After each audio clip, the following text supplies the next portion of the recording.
বাবু বলিলেন, বুঝেছ উপেন, এ জমি লইব কিনে।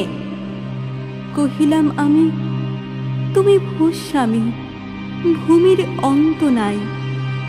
চেয়ে দেখো, মোর আছে বড় জোর, মরিবার মতো ঠাঁই। শুনি রাজা কহে, বাপু জানো তো হে, করেছি বাগানখানা, পেলে 2 বিঘে, প্রস্থে ও দিঘে সমান হইবে টানা। ওটা দিতে হবে।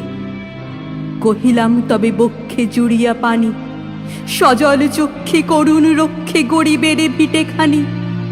সপ্তপুরুষ যেথায় মানুষ, সে মাটি সোনার বাড়া। দৈনের দায়ে বেচিব সে মায়ে, এমনই লক্ষ্মী ছাড়া। আখি করি লাল, রাজা ক্ষণকালে রহিল মৌন।